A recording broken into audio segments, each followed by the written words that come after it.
Number 5, The After. For some reason, David Oyelowo stars in this short about an Uber driver grieving his dead family, and man is it not good.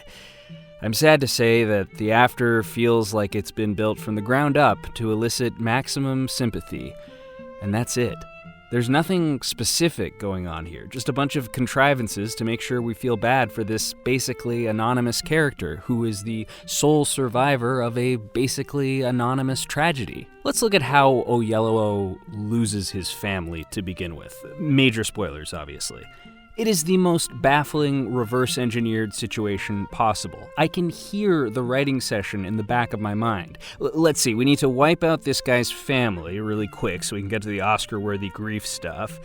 Random guy charges in with a knife, stabs his kid to death for no reason. Then his wife falls off a bridge because in the panic of the situation, she loses the ability to gauge how far she can dip her body over the edge of said bridge. Great. Moving on. How do we experience Oyelowo's grief? Well, through a series of shots of him looking really sad while he drives people around. And how does this whole thing end? What is the final exclamation point to bring all the tragedy home? A completely unmotivated hug that would absolutely never happen from a little girl that reminds him of his daughter. Big cathartic fireworks, crying, etc. The end, I guess? The only genuinely sad thing about The After was how much I felt the need to trash this short film. It's so unfocused and amateurish, and without the support of Oyelowo, I don't think there's a chance this would have reached the broader audience needed to secure its nomination. Number 4, Red, White, and Blue.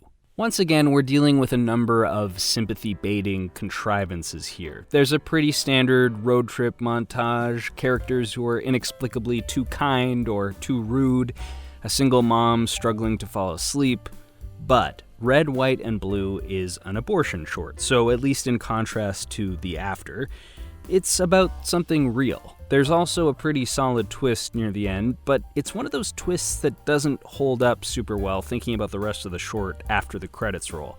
I felt like there should have been more breadcrumbs, different behavior from the leads, and the filmmakers were going out of their way to conceal the big twist in order to preserve the shock of it at the expense of telling a more compelling story with better characters. I'll admit, I was a little affected here. I'm not made of stone, but I don't think this is anywhere near Oscar-worthy.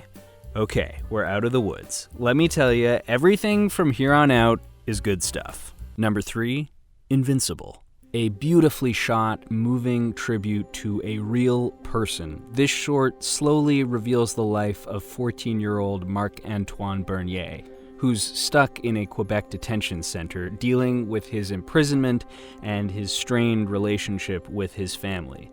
The film is headed for disaster, and we get to see the tragic ending up front, which frames the rest of Marc-Antoine's story through a lens of compassion and curiosity. It's a very smart narrative decision, because otherwise we might spend these 30 minutes languishing in his boredom, his sadness, and uncertainty for the future, only to be gut-punched at the very end, rather than spending this time getting to know Marc-Antoine and wondering how things could have been different.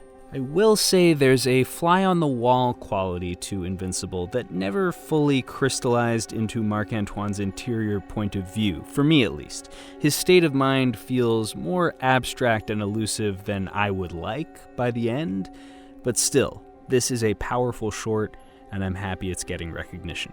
Number 2, Night of Fortune. A Danish short about a guy visiting his wife's dead body. For the 4th time on this very short list of shorts, we're looking at characters who are dealing with intense loss. But this time, it's funny. That's not easy.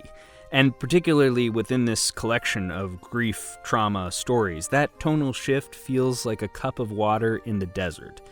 Night of Fortune strikes a fascinating and original balance between grief-stricken drama and borderline surreal comedy, but it's still completely grounded.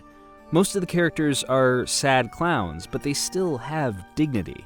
And when I say Night of Fortune is comedic, I don't just mean it made me smile in spite of the painful subject matter. I laughed hard at multiple bits here, and despite its very limited setting, I was never sure what might happen next.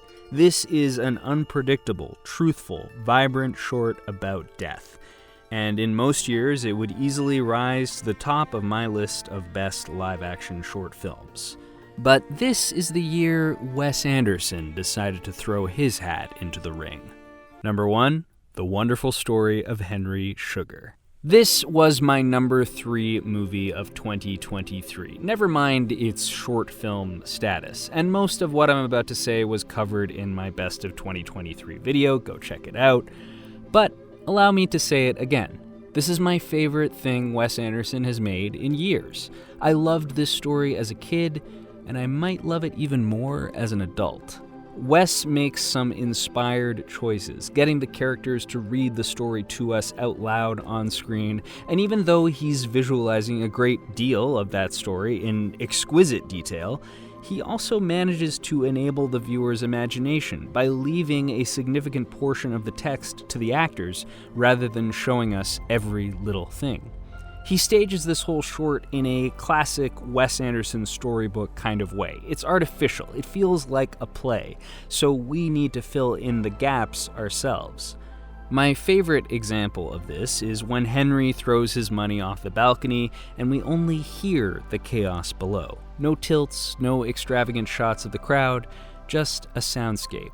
And he knows that's better than anything he could have put on film. This is the frontrunner for the Oscar by a mile, and it is absolutely deserving. I have to admit, I'm tickled by the fact that most of these shorts are about trauma, grief, death, and while there's nothing wrong with that in and of itself, it is a huge trend this year, and the likely winner is by far the least dark. Thanks for joining me. Hit that sub button. I'm Nicky P. I have a degree in film. Until next time.